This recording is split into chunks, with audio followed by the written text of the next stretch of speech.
Yo, what is up guys? It is G from EastSideMiniMobberz, and in this video we're going to be porting out this head which came from a Predator 212 Hemi, and I'm going to show you guys exactly how to do it. So with all that being said, let's get this thing stripped down. As you can see, I still have pretty much the rest of the valve train installed with the valves, valve springs, the retainers, the valve cover. So let's go ahead and get all that removed. And just like that, we have the valves along with the valve springs and retainers removed. So now we are ready to begin. All right, and we're gonna get straight into porting this head. What I will say to anyone is make sure you read up on this and do some research. Kind of see what's gonna work for your application, as everyone's application is gonna be different. This is a completely bone stock head. I'm honestly probably just gonna port this head and then I'm gonna end up selling it. But if this was, a really upgraded head when you had, big valves on here or something like that, as these are just a stock size. But if you had like a 32 and a 28 millimeter valve set on here, then it would definitely be really beneficial. But since this is just a stock head, I'm not going to be going too crazy on it. But I will say is go ahead and do some research, kind of see what's going to work for your application. I see a lot of guys that just jump straight into, porting and polishing, and, they chew away at so much of this material here where there's really not enough to structurally, keep this area sound. Like I see a lot of guys where they take so much material out, and if you do go that route, you are risking possibly having a crack develop or something like that on the head if there's not enough material there. So you don't want to go too crazy and chew away at a lot of this material here, unless you have like an aftermarket reinforced head or you have like a welded intake manifold or something like that, then those are different circumstances. But for a stock head, I wouldn't go too crazy, because you do want to leave enough material on here so you don't got to worry about cracking, and you still want to make sure this is structurally sound. But do a lot of research, because like I said, I see a lot of guys who just jump straight into this, and they port and polish the intake side, they port and polish the exhaust side, they go super crazy, and ultimately at the end you can really make one simple mistake that'll really lose a lot of horsepower. What I think I'm going to do on this head, like I said, to each to their own, but what I think I'm going to do on this head, since it is just a stock head, I'm going to just do a very mild porting. You can see how rough and sharp that transition is there, along with on the exhaust side. I'm just going to kind of smooth that out quite a bit. I see a lot of guys too that will actually go and polish this to a mere finish, the cylinder here, which you most definitely could do, but this is a stock head. I'm not going to be doing that. I'm just going to be making sure these transitions are smooth, but a lot of guys will really go and port out the exhaust side, and from the research that I've done, that could not really be beneficial. Like I said, it really depends on your build, but if you have a stock motor and you're porting this exhaust side out like crazy, you could be losing quite a lot of velocity, which is going to cost you low-end torque and could cost you top-end power as well. So before you jump into something like this, do some research, see what your build is, see what's going to work the best for you, and what I'm going to be doing is just porting out the intake side, just the ever so slightest. I'm going to be smoothing out these transitions on the intake and exhaust side, and I might try to polish the exhaust side just a little bit, nothing too crazy, but the intake side I am going to leave rough. That is kind of what you want for maximum fuel economization. All right, so like I mentioned, my plan of action is I'm going to try to kind of polish up this exhaust port just the ever so slightest, just to make it a little bit shinier, and so you guys can kind of get a little bit better of a visual. You can see how sharp that transition is right there as well. I'm going to be smoothing that out just so it flows a little bit better. But as far as like dimension wise goes, I'm not going to be really porting this side out too much, because like I already stated, you could lose some velocity if you go too big on something like this, especially on a stock, stock valve cylinder head here as well. And a little bit better view maybe from this side as well. You can really see how sharp that is right there. So you can see how sharp that transition is all around, and on the intake side as well. You can see how sharp.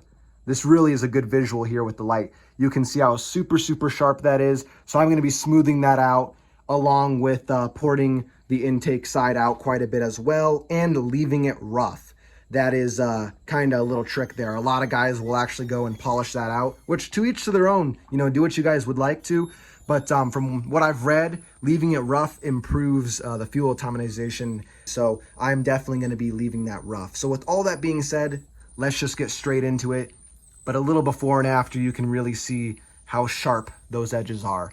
So I would recommend, as far as tools to use, I would definitely get like a small little Dremel with some small bits to go and, you know, do your porting and stuff. One thing that I will note is be very, very careful, or if you don't trust yourself, I would recommend maybe trying to put some tape around this valve seat here. You do not want to nick that whatsoever with any sort of cutting tool that you use. If you do, you know, you're going to have to either get these valve seats recut again, or either, you know, go down a rabbit hole on trying to repair that. So I recommend being super careful and not nicking the valve seat there. Like I mentioned, put some tape around there or something like that, so you can kind of ensure that, you know, you won't nick it or anything like that. And you can see how I have this thing secured. I have it in my vise, and I really don't have it on there that tight, really, just enough to hold it in place. And I have my soft jaws on there as well. Be very careful when doing this. You don't want to crack or scratch the cylinder head. All right, and I just finished porting and pretty much doing the work that I wanted to do to the exhaust side with an array of bits here on my Dremel. And you can see this thing is nice and smooth. I did a small little slight polish to it, nothing too crazy. As this is a stock head, I didn't want to spend too much time on it. But as you can see, if you hold it up to the light, I smoothed out the whole entire transition there. Did a slight little polish on the whole thing.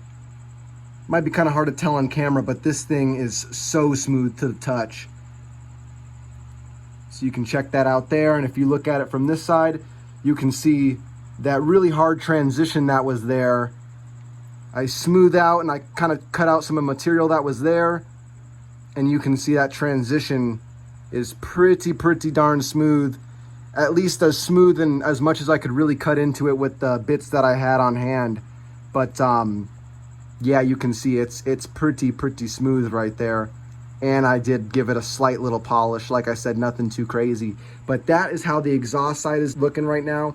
Like I already mentioned, I didn't want to go too crazy, and I'm not going to do too much to it. That is where I'm going to stop right there. As I have read, if you do too much to the exhaust side, you can lose some power. So that is pretty much how the exhaust side is going to be looking. And now we will start with the intake side. And I'm going to be using this carbide rotary burr bit here to really kind of chew out some of the material. And after I'm done with that, I'll go with this one, which is a little bit, you know, not as aggressive, to kind of smooth it out. And since it's a point, I can really kind of get in there and be really precise. We're going to start with this, and then I'll move down to this.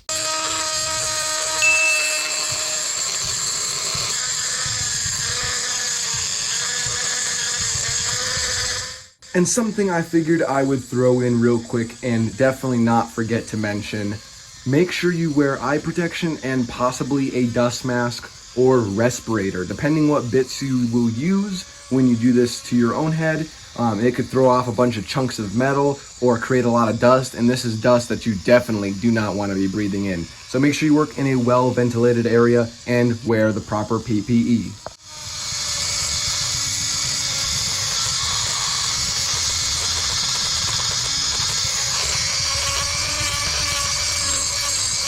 Alrighty, and check that out, guys. You can see that transition right there is nice and smooth. That sharp lip that was there is no longer there. Nice and smooth for ultimate flow. So now I'm going to start porting this side where the carb meets up. But I figured I would show you guys this as a little tip. Right here I have some aluminum tape, which a lot of people use this on like HVAC systems and stuff like that. But I figured I would show you guys this. This is a great way to actually protect this valve seat here, so you don't actually, you know, accidentally nick it up or anything like that with your bit. Use some of this aluminum tape around there, and it will fully protect that valve seat there. Obviously, try your best not to nick it or hit it or anything like that, but in the event that you do accidentally slip, this will protect that seat. So you can see that worked great. Alrighty, and I am done with porting the intake. So I will throw up some before and after photos on the screen of what I did so you guys can really see the difference. But pretty much what I did is I got a metal cutting bit on my Dremel and pretty much just chewed away at a lot of the material that's on there to really remove a lot of it. And then I came back with kind of almost like a little flap disc for the Dremel, just to kind of remove any other loose parts, but still keeping a rough texture. That's kind of what you want for the intake side, is a rough texture. That's really what's going to atomize the fuel and air together, to honestly give you the most power. I see a lot of guys go and polish it out, which most definitely do what you want to do, and it really depends on your build as well. But for what I'm doing, having it nice and rough, that's what's really going to give you the ultimate fuel autonomization. So if you look in here, you can see with the light, it is all smoothed out. That really sharp ridge that was on there, that was very sharp, which would really restrict, and you'd lose a lot of flow. You can see that's been totally knocked out. There's no more ridge there all the way around, even on the top side there, on the camera on the top there. All of that is nice and smooth, absolutely no ridge.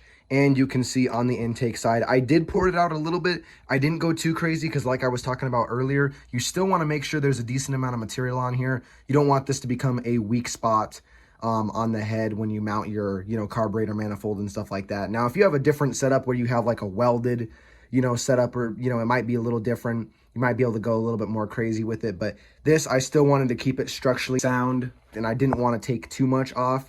Also, because this is a bone stock head as well as far as valve sizes go. So I didn't want to go too crazy, but you can see I poured it out quite a bit. You can see it's nice and rough for good fuel autonomization. And yeah, it might be kind of hard to show on camera, but I mean, this thing is going to flow like crazy. So check that out. And then you can see I did the same deal on the exhaust side as well. Nice and smooth. No more harsh, sharp ridge. And I did a slight polish on this side. I did not pour out this side, as you don't really want to mess with your exhaust side because you will lose velocity. So you can see I did a slight polish on this side as well. And ultimately, it came out great. So now the last thing to do is to go ahead and reinstall the rest of our valve trim that we removed and get this thing back together. And just like that, I have my valve springs in there, along with the retainers and lash caps, and this thing is ready to go. Let's go ahead and get our valve cover installed. And just like that, we are completely done with porting out this head. I figured I would actually show you guys this. I have the stock gasket for the intake side here, and if you hold that up, it's probably hard to see on camera, but I measured it, and this is about 1 millimeter smaller than this is. So we removed about 1 millimeter in our little port area there. So that is definitely good. I will have to trim this down a little bit just so it definitely doesn't block any sort of airflow or anything like that. But I figured I would mention that. But with all that being said, that is how you guys go and port out your heads on your Predator 212. I hope this video helped you guys, gave you some tips and tricks, and pretty much just show you the simple process on how to do that. With all that being said, make sure you guys comment, like, and subscribe, and you stay tuned. Peace.